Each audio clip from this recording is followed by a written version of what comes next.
Welcome back to Fox Recaps. Today, I'm going to explain the movie The Hudsucker Proxy, released in the year 1994. On December 1, 1958, the board of directors of Hudsucker Industries hold a meeting in their New York headquarters. They discuss how their profits and the stock price have never been so high. The company is doing better than ever. One might think that the president of the company, Warren Hudsucker, is overjoyed at the company's success. But in contrast, he gets on top of the table amidst the board meeting and throws himself out the 45th floor window. After the suicide, the board of directors does not waste a second before discussing future plans for the company. As per Hudsucker's will, his share of the company's stock will be sold to the public in exactly a month. Sidney J. Musburger is the vice president of the company. He, along with the other board members, do not want to give up such a large percentage of their company's share to the public. To retain their control of the company, they will have to buy Hudsucker's part of the share, but because of their stock price skyrocketing, they cannot afford it. When the board brainstorms ideas, Musburger proposes one of his own. He suggests they temporarily appoint an obviously incompetent person as the president of the company, which is sure to depress the stock price. After the price decreases enough for them to be able to buy the remaining stocks, they will fire the new president and run the company as they normally would. Now, they only have to find an eligible candidate to be the president of the company. The same day, a business college graduate from Muncie, Norval Barnes, arrives in New York City looking for a job. Although he was on the dean's list and was the best student in his class, Barnes has had a hard time finding a job since all of them require a minimum of 5 years' experience. After unsuccessfully looking for a job at business firms the entire day, he decides to join Hudsucker Industries as a mailroom clerk. The job is difficult and pays less, but Barnes has no other way to pay his bills. On his first day at work, Barnes is briefed about his position as a clerk, half of which he doesn't understand. But one thing he is sure about is that the blue mail is the most important mail of them all and should be handed directly to the vice president of the company. All the clerks dread getting the mail and try to avoid taking it to Musburger. Since it is Barnes's first day, they give him the job. Barnes carefully enters the elevator, going from the basement directly to the topmost floor. On his way, he makes friends with the elevator operator, Buzz. When people see the blue mail in his hands, they make way for him. When he tells Musburger's secretary about the mail, she falls unconscious because of stress. Finally, he enters Musburger's room, but instead of the letter, he shows him a circle drawn on a tiny piece of paper. Barnes believes that the circle is a great innovative idea that the company could profit off. He has trouble explaining the actual idea and just says that the circle is for kids. The vice president doesn't listen to what he is saying and simply asks him to sit on his chair. When Barnes reluctantly does so, he declares him the new president of the company, only because of his looks. However, when Barnes says he is a college graduate, Musburger starts to question his decision. If Barnes turns out to be a good president, then the entire purpose of his hiring would be useless. Moments later, Barnes accidentally sets fire to an important piece of paperwork and breaks the window while trying to set it off. Musburger realizes he is actually an idiot and hires him as the president. Barnes's pictures are printed in the newspapers with exaggerated headlines about his incompetence. Soon, the stock price goes down as the board had predicted. Every time Barnes meets Musburger, he presents his genius idea about the circle. But because he is incapable of explaining what exactly the circle is, he is always dismissed. Somewhere else in the Manhattan Argus newspaper headquarters, the reporters are eager to find out more about the new president who had never been heard of till now. An award-winning reporter, Amy, is appointed to secretly find out all the information about Barnes. Next, she follows him to a bar and uses her feminine skills to try to seduce him. When that doesn't work, she pretends to fall unconscious, urging him to bring her back to his office. On getting there, Amy lies to him about being from his hometown and complains about not getting a job in the big city. Barnes sees himself in Amy and feels bad for her.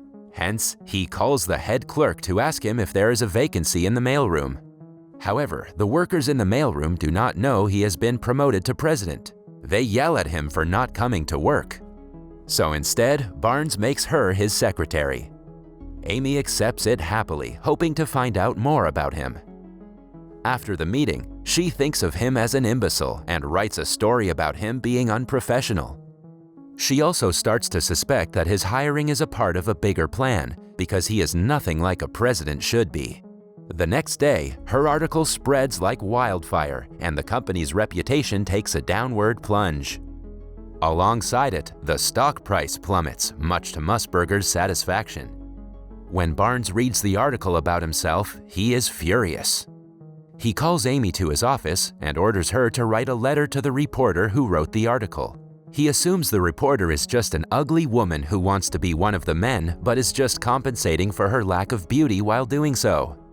An angered Amy slaps him in the face and walks away. That night, when everyone has left, she returns to the office and goes through Barnes's belongings. She finds his old clerk uniform in the closet but dismisses it. She also looks through his appointment notes but finds them empty.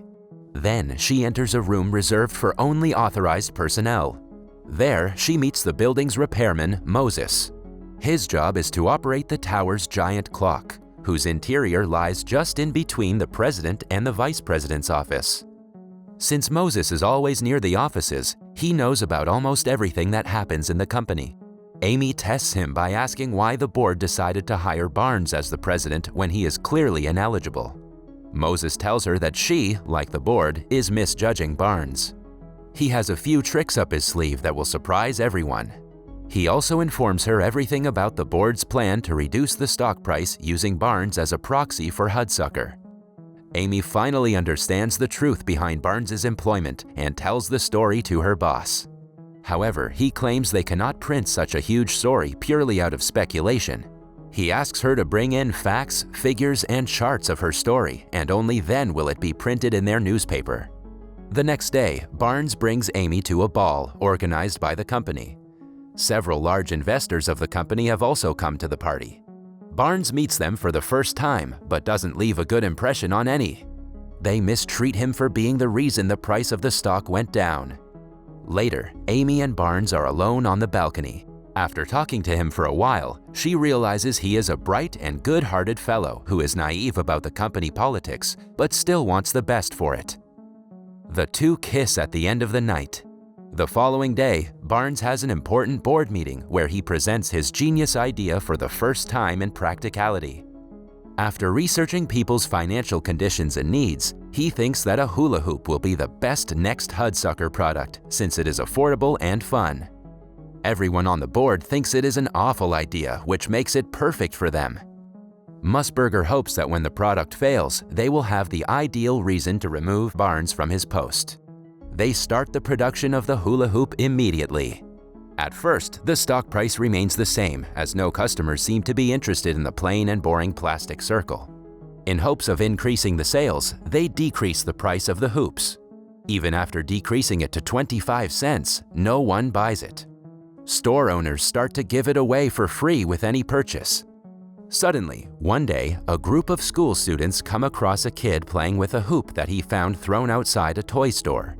Seeing him enjoy the hoop, all of them ask their parents for one. The stores that were once empty are now swarmed with kids asking for hula hoops. It soon becomes a big success and pushes Hudsucker's stock price to new heights, much to Musburger's annoyance.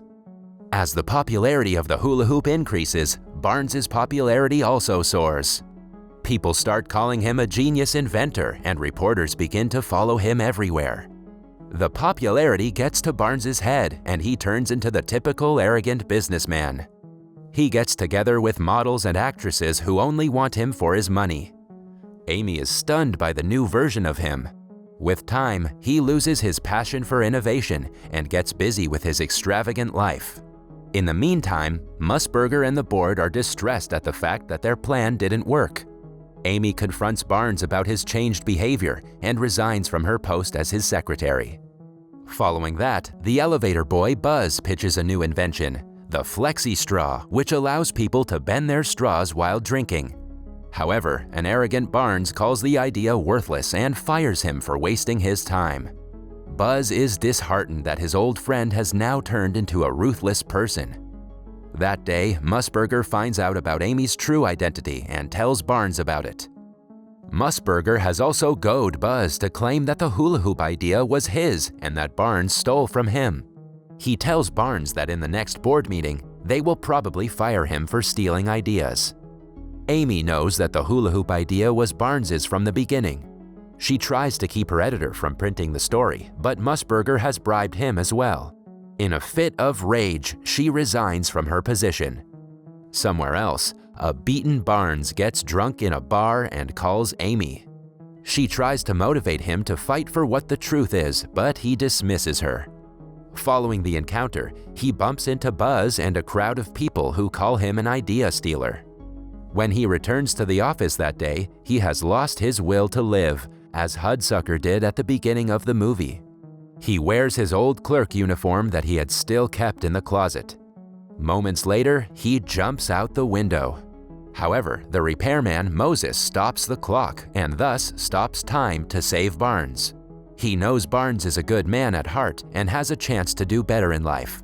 Mr. Hudsucker, as an angel, comes flying to Barnes and reminds him of the blue letter that he had forgotten to give Musburger on his first day at work.